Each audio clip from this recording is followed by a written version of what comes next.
All right, so this Knife Thoughts video is going to be a quick overview of these two knives here. And these are both knives that were loaned to me by my brother. So they're his knives, so this isn't really a full use review. I didn't use these knives. I just got to check them out and wanted to do a quick video showing them to you.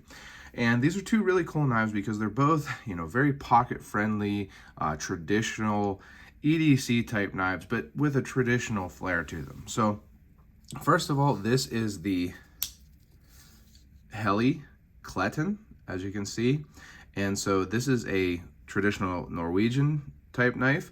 Helle makes a lot of pukos and other traditional designs like that. And they make a few folders, and this is one of them. This is one of the smaller folders that they make.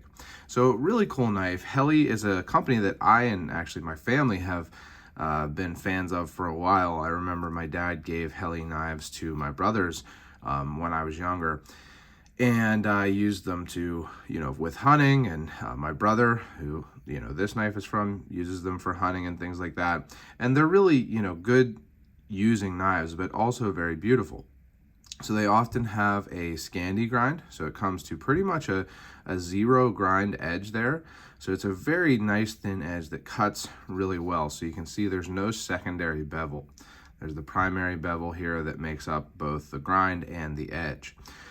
But they also often have laminated steel. So this is laminated stainless steel.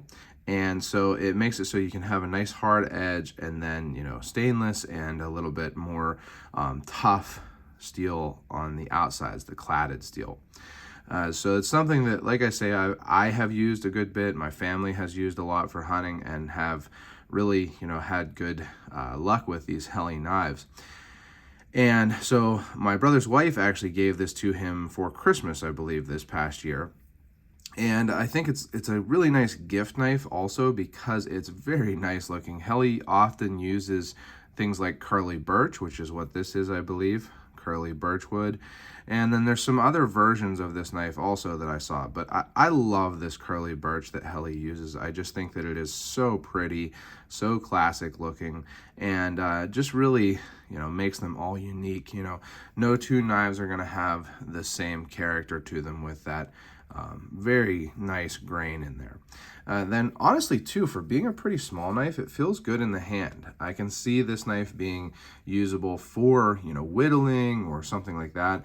But really, for me, I think that this is just a nice little, very classic type knife that is, something that you can be proud to have in your pocket, take out, cut open a letter or something at work, have it not scare your coworkers because it is small and very pretty. And, like I say, be happy to have a very nice little knife. Now, this knife's about $200. Actually, the other knife is around $200 also, it looks like. But I think that you're paying for the nice construction, so it does have, nice action. It closes itself well. It's not perfectly centered, but it's, centered fine.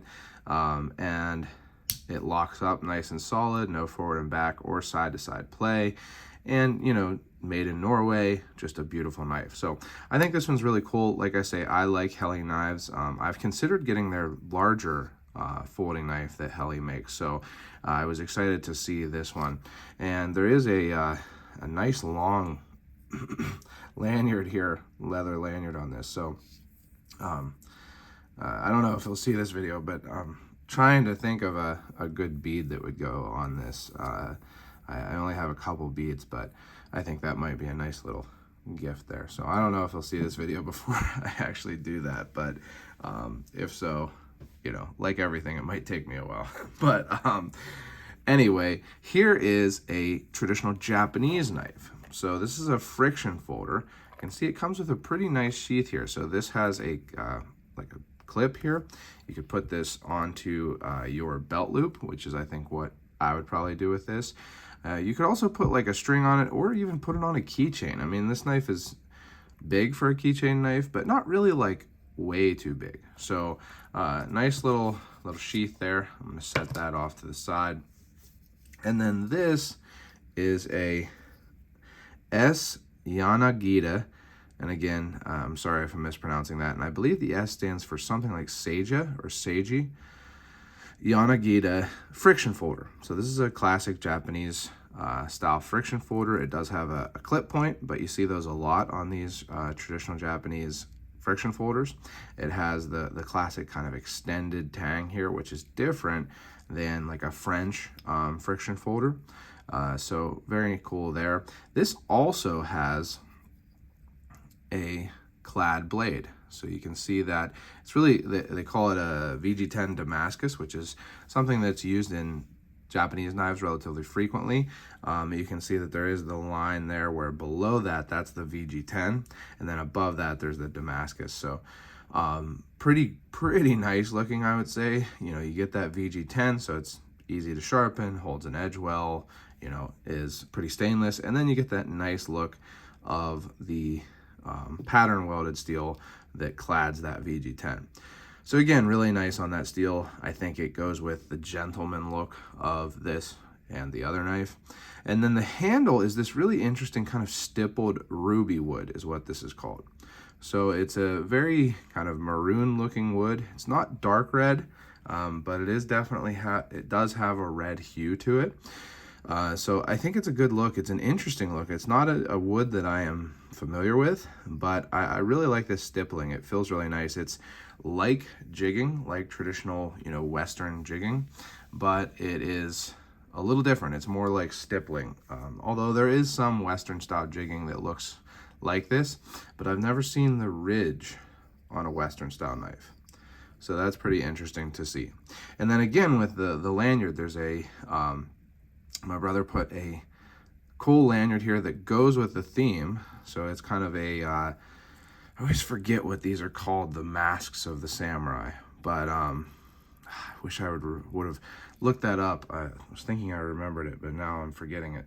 But anyway, it's like a samurai mask of, you know, kind of a Japanese devil type samurai mask here. And really looks cool. This is from Michael Ziba. My brother actually has a knife from him that's really awesome.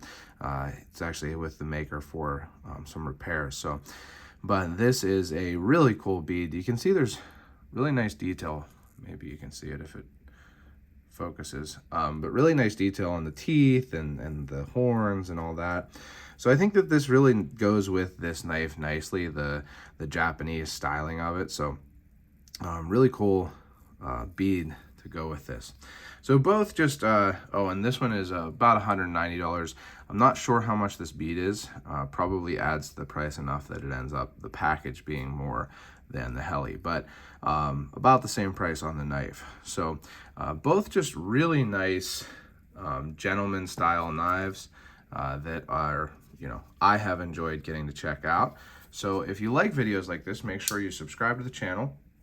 Click the bell and select all to know when I post new videos. Also check out my other social media. I am on Instagram and Facebook at Knife Thoughts, and my website knifethoughts.com, where I post articles on knives like these and knife related topics. And big thank you to my brother for loaning these knives and many others through the years. And last but not least, as always, don't forget to go out and do good.